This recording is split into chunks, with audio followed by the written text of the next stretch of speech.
tokutani kokutana ndeze sengote tangu tokutani les sous ezali bisengo mitune za yo ba réponse ezali yanga na za kose ndenge tolobaka nous les combattants terrasse mukie bare mukie politique inde belé qui goma tombé ndé ba chef de l'état mais à ma grande surprise tomi ko ka ba sécréter comme ba bi chef de l'état voyage ça qui na goma qui na ka juste autanga ba rebelle na point de presse au mokonza mboka sala ki toyoki makambo ya limboli omoni mboka na biso c'est qui ti notre pays eza bilobalo bangone babandaki kosenga chef de l'état kitana goma babandaki kosenga kati azokende goma te azokita beni te mais le chef de l'état maintenant a défié bango akei entre Uganda Kampala na RDC voilà les avancées oyo ki ba congolais il fallait ba lobaka na opinion même na ba média wana bakolobela yango te konza yebisi ba sénateur ni bozala obstacle était pour na justice bino sénat soki bino ba sénateur bo bandi ko sala obstacle na justice ko chaka justice bakal c'est que vous aussi na kati ya sénat wana ba président sénat vous êtes concerné na ba détournement oyo be salami na kati ya moko na biso tangeli obili gambale ya ce monsieur là c'est un antivaleur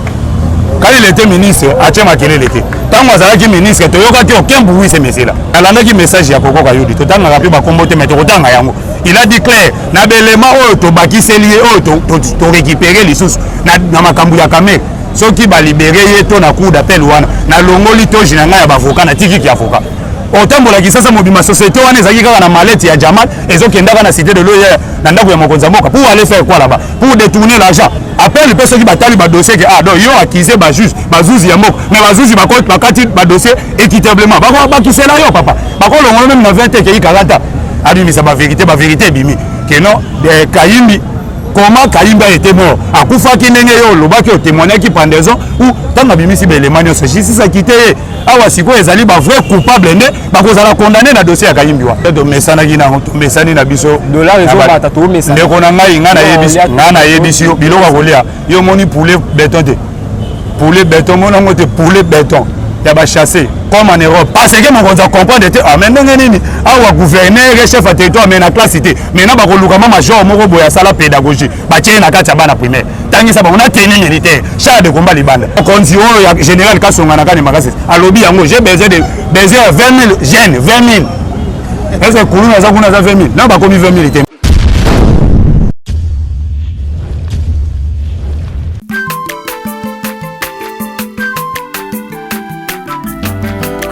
mwana motote po akosangai abongwani pete po awangata nzambe ya le nazarien le nazarien le nazarien le nazarien bana kitoko koma mokondima atako babakolaki mafuta na mosakolima lelo ya yo bolingo bateli le nazarien Pamboli oye mona na katembeni mama kandelobi koleke mapapu masope mafuta toko kesitana longo na nzambe oyo mabenga na makomi Voilà, chers amis fidèles internet, bienvenue dans votre émission Basolo ya Mboka Auto Mesana Mimi Bete la Bino Basolo ya Mboka la cadre ya chaîne Abino les Nazareth TV. C'est votre humble serviteur Dadi Mouko la piste d'abord Mbote. Mobimba na équipe mobimba ya les Nazariens la pesi mbote maman Tiffany bambote donné siko ozali pour la confiance au salinga la pesi sous mbote na ye moro Yves pour lelo vraiment zali na sima ya caméra bon retour na kati ya chaîne Yves merci vraiment pour na vraiment confiance au Boussala biso la pesi sous un grand merci na yo mon ami Joe Fatal Kazali depuis Maroc merci vraiment pour na ba soutien de au soutenir Masolo ya Mboka TV lelo Masolo ya Mboka TV to be par rapport il y a l'autorité politique qui se passe dans la carte ya Mboka na biso. Ok na monter la carte ya plateau oyo la carte ya émission au Masolo ya Mboka na mwana Mboka combattant ya solo junior au aza chef ya parlement debout na carte ya Matonge vraiment yeno to kosola na par rapport ya ba actualité politique na senga na Yves aza si ma caméra mais ko la caméra pour être invité na ngam kolelo. Bonjour. Bonjour mon Mboka. En tout cas on s'est fait mingi tout mon ami sous na kala la carte chaîne en tout cas tokutani kokutana ndeze sengote tangu tokutani les sous ezali bisengo mitune za yo ba réponse ezali yanga na za kose. OK, merci vraiment mon Mboka Junior mbano liboso ko likana kata chaîne biso les Nazariens mais tout ça tano biso mais liboso mbano liboso ko likana kata chaîne biso les Nazariens na émission la biso Masolo ya Mboka libo jatini ko zani FCC qui ba Junior Belami aye na les Nazariens télévision en tout cas bande ko ba s'abonner massivement biso to pesa toujours ba vitesse na makambo etali actualité politique ondenge tolobaka nous les combattants terrasse mukie bare mukie politique inde belé donc tozali wana tozo contrôler politique mboka na biso et toye na chaîne na bino les Nazariens pona ko leka ko limbola ba actualité politique ya mboka na biso. OK, merci mon mon mboka to vraiment na bit sujet na biso. Tout le monde chef de l'état qui voyage na Goma. Tout le monde qui Goma tombé de ba chef de l'état. Mais à ma grande surprise, tout le monde qui ba sécréter comme on dit que chef de l'état voyage ça qui na Goma qui n'a juste à outana ba rebelle. Avec bisana ba rebelle. La koyebisa yo ndeko na ngai mwana mboka ozali journaliste d'investigation. Un bon journaliste d'investigation a quitté sur le terrain. Azwaka aussi même ba image au fier ba image les autres à niveau est. Un chef de l'État qui est allé négocier avec des milices. Kokoma komi na Goma directement à sali point de presse. Na point de presse au mokonza mboka sala kiteyo ki makambo ya limboli. Mais la collaboration na ba milice place wana ezalini. Omoni mboka na biso, ce qui tient notre pays ezabilo balo. Les gens elles veulent toujours parler, même ata oyebe l'autre côté, mais olingo lobakaka. Bamusu bazalaki wana boye, tango biso tozalaki ko tokaka ko bundaka na politique nambe. Bango babandaki komona na te. Lelo politique ekomi na munoko ya ndako nyonso. Po démocratie ngo ekoti, po tumemeli bango. Yango omoni tout le monde veut parler. Omoni makambo ya insécurité ya est. Liboso ezalaki nini? Na ko limbola yo. Balobi ke ba crise humanitaire ou éruption ya volcan ya Goma et dépassé gouvernement azali dépassé gouvernement a commis kozala un peu dépassé na ba événement ezoleka kuna mais tolanda ki réponse ya Gilles Paluku était clair ya koloba ke non ndenge ezali boy gouvernement akoki kozala dépassé ata mokete gouvernement akotika la kozala dépassé te gouvernement maîtriser ba situation ya éruption ya Goma wana tomoni makelele sili ba aide humanitaire kuna yé na ndenge moko ya ndebandadi biloko ekomo luka nde biloko bato babimi mukie biloko ekomi ebele omoni ke ba débat na ba télévision tout ça ekatani na nokoto wana sikoyo ekomi ke no mokonza mboka ke na niveau ya est pona kokende bango nde babandaki kosenga chef de l'état kita na Goma babandaki kosenga kate azokende Goma te azokita Beni te mais le chef de l'état maintenant a défié bango akei parce que il est le chef de l'état ya ti Goma wana ti Beni il est allé là-bas akei pa akiti bayambi lelo ndenge tozali koloba boya azokota tika sindi. Imaginez place où ezali ke ba missile ba milice ezalaki ko bomaka bato tongo midi pourquoi chef de l'état zone ya tababele akasi nenge tozo solanga na yo je vous assure chef de l'état azakuna na collègue na Yuri Museveni bazali na Kasindi ne place bazali ko signer partenariat ya kotonga ko toruti banzela ya minene kuna entre Uganda Kampala na RDC. Voilà les avancées oyo ke ba congolais il fallait ba lobaka na opinion même na ba média wana ba kolobela yango te bango ezaka kate akei ko sala il y a des chefs milices, il y a autant de milices, ma chef au bazali kokufa kuna. Bakotika la komatele de mokonza mboka lobaki yango déjà tant ya ko yebisa bandeko wana ba bimana zamba e koki bandeko wana lokola babimaki te na kotanga lo point moko bo. Omoni na mboka moko soki fataki oyo kodeko asalaki moi asukumi armée. Tant fa DC force armée ya mboka na biso ezaka ba stratégie de guerre. Mais comment on a bandeko wana balusha baziba image ate botala ndenge kodeko apusi fa desa kimisi fa desa na village ya Fataki. OK, armée akendaki kozwa mena ba nouvelle stratégie comment maintenant mettre kodeko kobuter kodeko dehors. Lelo boye tolandi village ya Fataki wana eza récupérer kodeko tous les 24 ceux qui 24 kodeko ba neutraliser bango. Ba milice bazali kozala neutraliser. To sengi pe na bandeko na biso ba congolais akuna. Bon collaborer na force armée congolaise wana eza message. Ndela pe na pesi bango. Bon collaborer dans force armée ya mboka et non des milices. Oh nenge tolandaki porte-parole ya gouvernement lobby guerre wana ezali asymétrique donc elingi koloba bazali ko batamaka kaka na ba village guerre ezali ya zamba te mais na kati ba village ba koti na bandako bazo batamaka pe basi na biso ba mama na biso ba jeune fille ya biso ba bala na kina ba milice wana basali ba se familiariser et voilà lokola ba se familiariser na ba milice ba komi ko protéger ba milice na niveau ya est mais to sengi ke awa na Congo toza au plus de 80 millions d'habitants. On n'a pas besoin de ces étrangers là. Le long Hollande statistique est bimi. Congo est loin à 80 millions d'habitants. To komi na 105 millions. 105 millions wana ebele et tout le ya batu wana babaki salme biso na Congo ba uti wapi.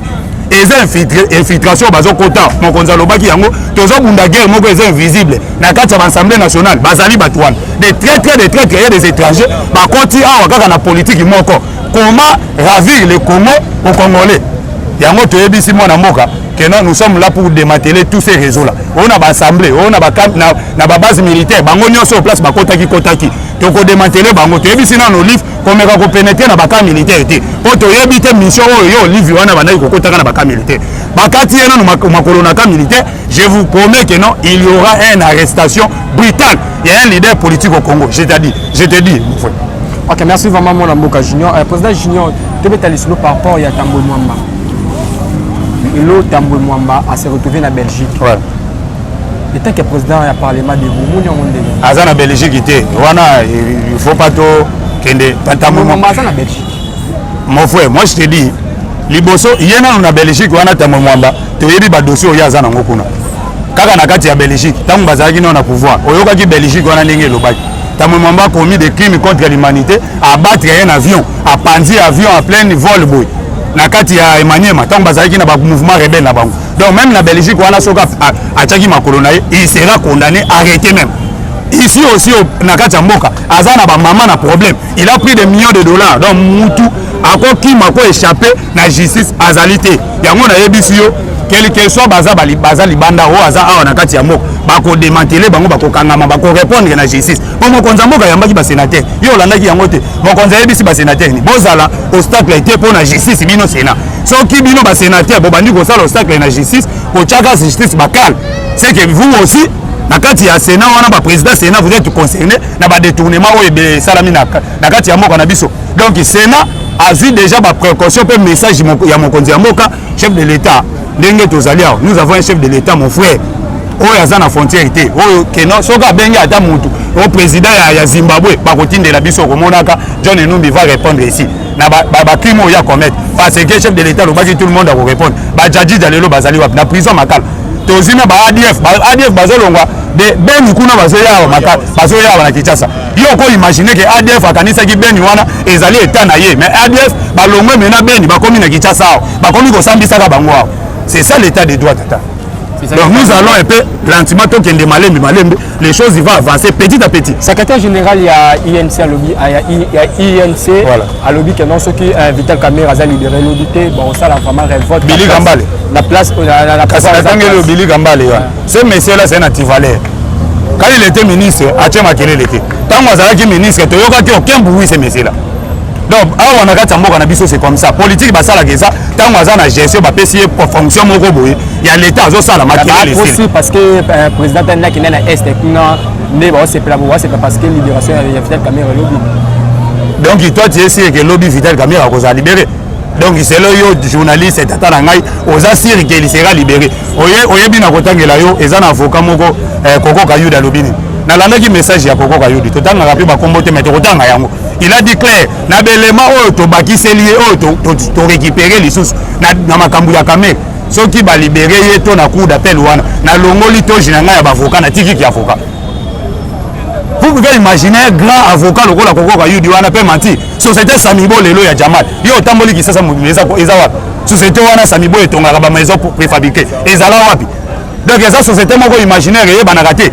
Otambola ki sasa mobima société wana ezaki kaka na mallette ya Jamal ezokendaka na cité de l'Oyer na ndako ya mokonza mboka pour aller faire quoi là-bas pour détourner l'argent abandaki koyibaka mosolo ya mboka depuis na 15 millions mokonza mboka lukeli ba prétexte ba mot comment protéger directeur ya cabinet na ye mais koki était hier le kola zaka soit fait toujours d'argent po bazalaki na carte na bango comment il peut jouer pour kolongola mokonza mboka bacha impunité na bango ndenge bamesanaki mais na l'état d'impunité esili mokonza mboka lobaki oyibi monga l'état okokende ko répondre na justice appel wana eza non événement et surtout na kotalisa yo ndeko na ngai bango erreur basali ba accuser lisusu ba juge ba procureur ba magistrat oyo bakatelaki bango dossier wana na ndenge moko ya propre bango base tango ke na appel eza lokolo tiesu koyo ba magistrat wana na accusation ke bakati dossier mabe o ke bapesaki ye conseil ke procès oyo ekatami calmement kokende kuna te tango ken appel bakomatela yo même peine kuna yo quand appel ezaka akitima appel pe soki batali ba dossier ke donc yo accusé ba juge ba zuzi ya moko mais ba zuzi bakati ba dossier équitablement bakisela yo papa bakolongo même na 20 ke ikalata c'est ça le danger oyo bandeko wana baza ko courir nango merci to ba il y a ba carte visa ezobeta ba carte visa la habité de ma carte visa tola tozobanga tomona liste ezo maramula tola liste eko maramula bapomoli te sa l'état voilà les antivaleurs comme ça bapomoli que c'est à l'état est-ce que yango tolobaki erreur oyo basali ntango babiloko wana eza révélé po révélation kaka ya carte visée électronique wana IGF maintenant akobanda kolandela même ata bagestion na bango ndenge babandaki kosala mpo mosolo wana ezalaki mosolo ya poche ya motu te ezali mosolo oyo ozwi oke kosala nango frais de mission soki oke na mission de service moko libanda ozwi mbongo wana 50 000 osali nango mosala oyo ekotikala place oyo okendaki oyo ozongisi na kesa leta me bango bakomisaki yango mbongo ya basi na bana babanda kozwaka yango basala nango bafoli oyo babandaki kosala aujourd'hui lise ebandi kokende meme ntina 150 personnes tokanisaki ezali kaka soki 30 personnes soki 8 personnes oyo ke lise ezali tellement moulayi 50 000 alobi l'état congolais azali ko 10 millions de dollars eza échappé na caisse à l'état kaka na affaire ya bakarte visa 10 millions de dollars chaque mois soki bakeka ba retirer bambongo wana 50 000 10 millions de dollars ezo échappé na caisse à l'état ezalaki moi likopa na bango comment détourner l'argent du pays lelo oyo basuki yo moni te tokamwe anniversaire ya mokonzi ya mboka mutu akotinda premier anniversaire oyo mokonzi ayambaki Madidi Martin omoni ndenge bato bakoma ozongaka ils ont compris maintenant que non ate mutu oyo il faut toluka kaka pe totya minduki na se yo olinga kokende na guerre mutu oyo ozokende na guerre azota ye nzela oyo ke soki bolandi ye te bokotikalaka wana bokekinga kati bosali ata 1500 baréunion stratégique na bino ekosimbaka ata mokolo moko te yango toyebisi bino ke mokonzi ya mboka il est prêt ayambi anniversaire ya Madidi ndenge tolobaki c'est un chrétien ayambi même joyeux anniversaire ya Kingakati mutaferme bientôt là il sera aux arrêts pour tolandi wana tant ba quitter déjà mwasi ya Delphin Kayimbi na makambo ba quitter totalement donc tant justice azui ezalaki pas limisa ba vérité abimisa ba vérité bimi que non Kayimbi comment Kayimbi a été mort akufaki ndenge yo lobaki o témoigner qui pendaison ou tant abimisi ba élément nyonso justice a quitté awa siko ezali ba vrai coupable nde bakozala condamné na dossier ya Kayimbi wa po Kayimbi a détenu ki ba information ebele ya mboka c'est ça. Ok, toi c'est nini par rapport au discours du chef de l'État? Discours du chef de l'État azo serré ba clou moni que chef de l'État azo serré ba clou Covid oui toza na Covid pandémie même Covid oyo ezo sunga biso pe to dématelé ba raison nyos mokonzi mboka azo voyager ezela na kopesa exemple mokonzi mboka azo voyager na ba Beni azo kende na ba avion ba passager ya ba transport ba CA akende na Lubumbashi akende na ba Congo Airways mais le pays n'a pas encore été totalement libéré donc toza na nomba ba mèche noire au bazar soki bayoki kaka président linga bouger ba koti ba réunion secret pour na basala soki aventure na bango mais ndenge toyebisaki bango faites attention po mutu obino bozolinga bobuskile wana c'est un combattant aza na base na nsima na ye biso nyonso tokoki kokomaka bamilitaire tolati bateni na moko oyo pamba biso tu tokokomaka bamilitaire neti berere soki bakometre ye tolingi te makambo eleka na barwanda wana eleka na kati ya kongo na biso quelqu'un oyo aza à la tête du pays c'est un président qui est populaire yo moko omoni na niveau ya ese wana akiti wana tala akei oyo bayambi ye masse totale bato batamboli na ye butu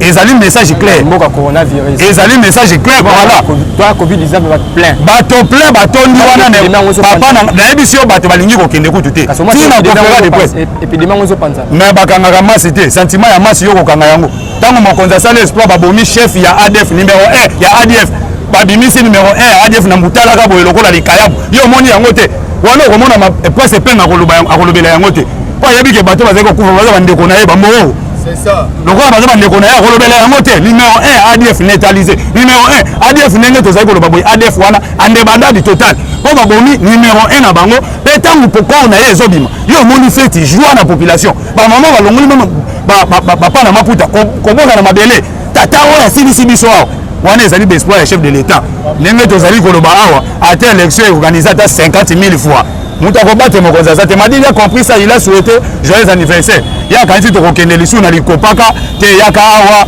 na 2023 zwa tokokaba kongo na bétranger te ndeko na ngai président na suka émission président junior question nanga suka ezali kaka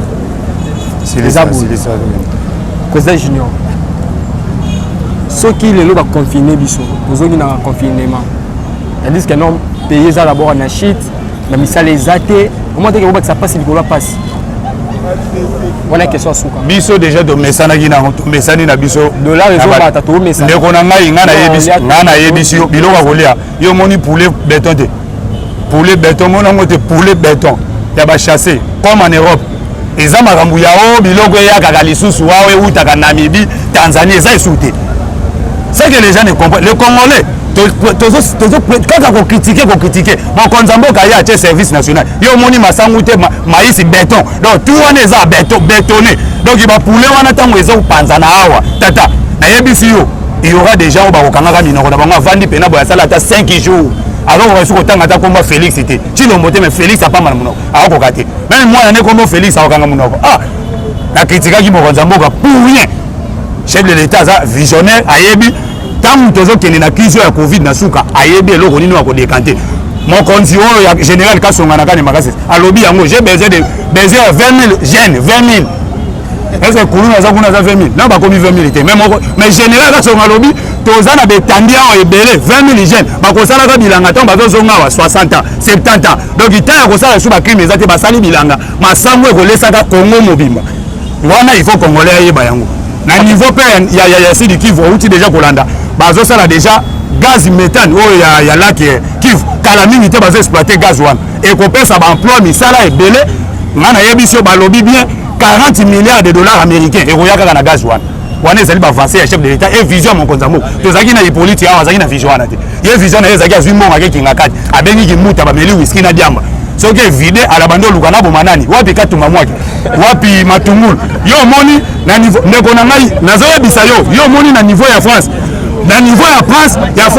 président de la République Azimbata président de la République Macron en France Azimbata même tata wana ba condamné combien 18 mois na pouvoir et 18 mois na prison mais awa biso matungulu libanga ya pamba et toucher attaque na yote ba saboti wana minene pour la côte na makolo tout qui était là kaka na pavia mutuka matungulu azanga tombe lelo matungulu wana azanga tombe ezalaka te soki bayebisi kabila lelo yaka wapi tombe ya matungulu famille na ye bazo réclamer okundaki ye wapi akolobaka nini yango tozoloba kala mingi te les Katombe va arriver papa. Ok, nous sommes arrivés à la fin de notre émission.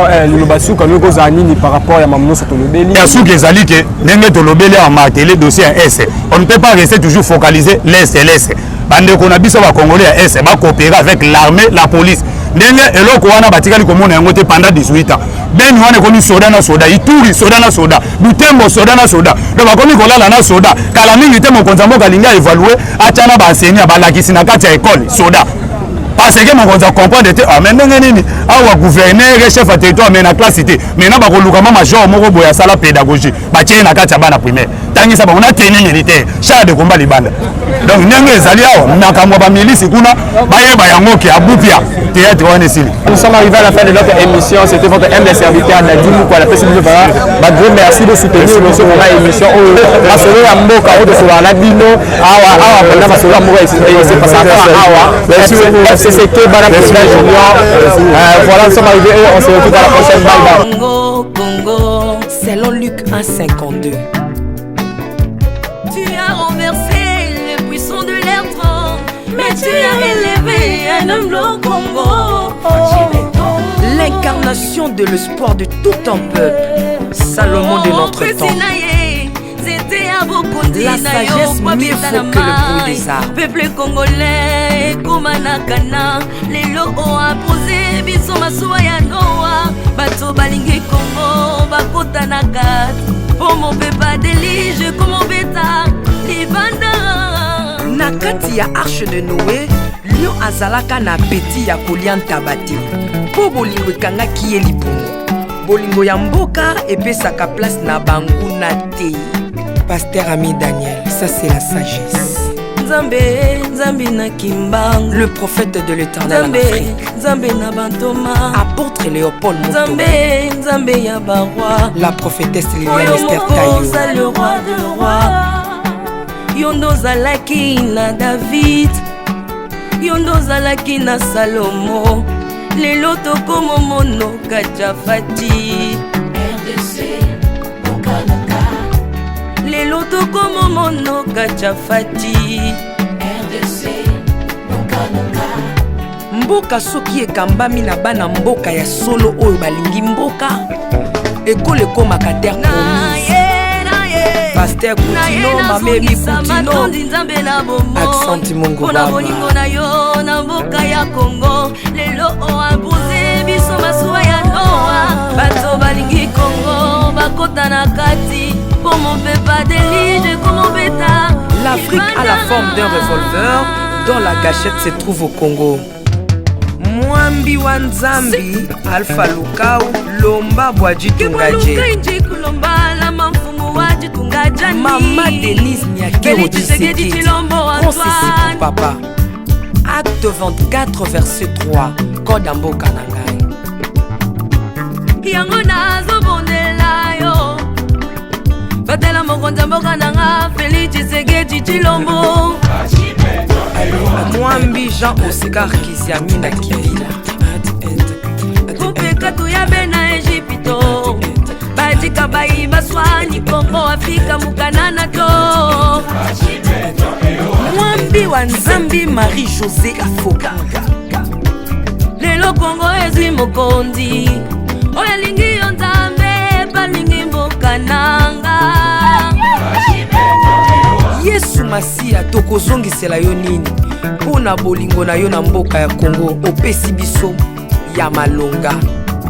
Basali na yo bapakoli ye mafuta ndengo pakolaki bakonzi mafuta ndengo pakoli mpe mokonza mboka na ngai. 32 plus 18 epesi 50 nano asali 50 atandeli Yesu na Kongo Kongo ekobonga kaka. Mwambi Roland Dalo Mwelamani, Mwambi William Timba Kapanda, Jacques Kangoudi. Kongo eza Mwambi Wanzambi Mwelamani. Este ya Kongo eza eteni moko ya nzoto ya Kongo. Basi na bino eza basi ya Kongo moko. Ekibela na biso nyonso na Kongo eza kaka Yesu. Mwambi Jedeo Lumana, Mwambi Marcelo Tunasi Mwenamani, Mwambi François Mutombo, voici l'homme Mwenamani. Pona bokonzi Kongo azwi na Union Africaine yaka to célébrer. Okoki kozala na tendance na yo kasi oyo eza likambo ya mabele célébrer. Mwambi Godem Mwambi Tambuluko, tu as un Mwambi Jean Bosco Kindomba, Israël Lamani, le pasteur Freddy Odiembo. Voici comment l'Éternel a tendu sa main dans mon pays en nous donnant ses bons présidents Félix Tshisekedi. Le Congo doit changer parce que vous avez un beau pays et je vous fais le serment que d'ici la fin de mon mandat, vous allez voir un Congo nouveau.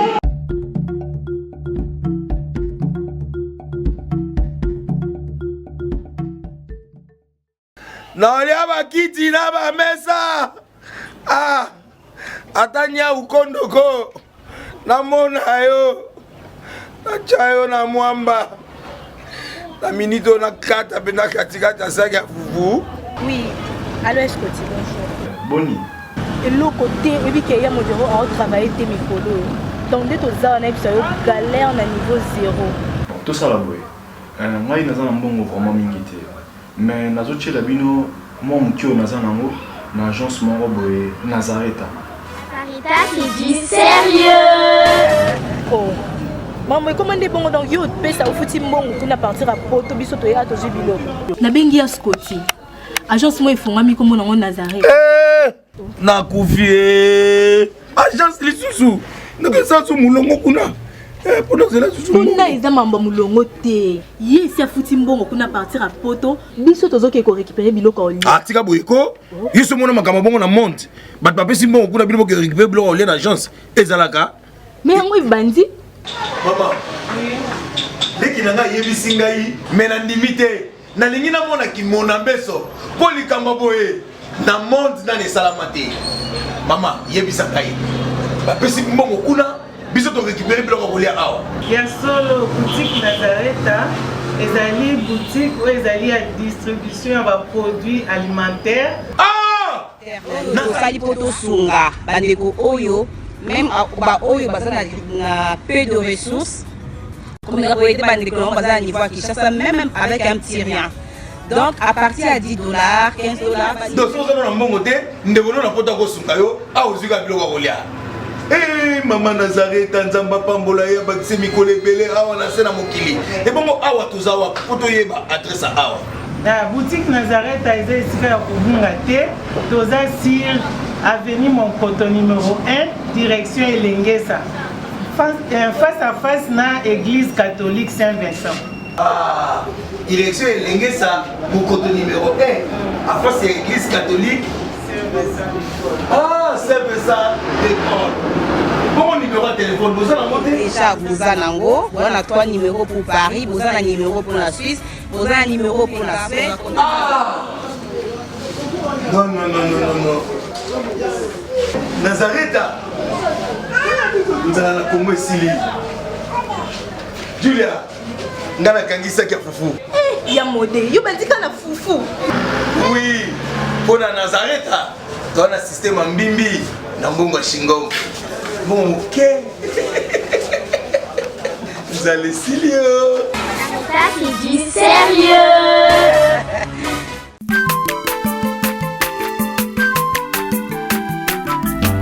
aza mwana moto te po akosa ngai abongwani pe te po awangata nzambe ya le nazarien, le nazarien, le nazarien, le nazarien.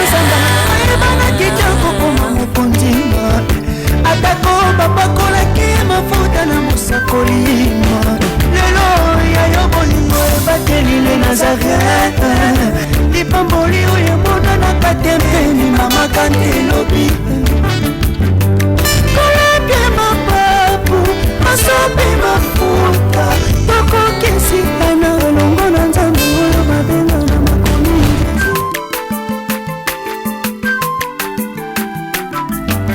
aza mwana moto te po akosa ngai abongwani pe te po awangata nzambe ya le nazarien.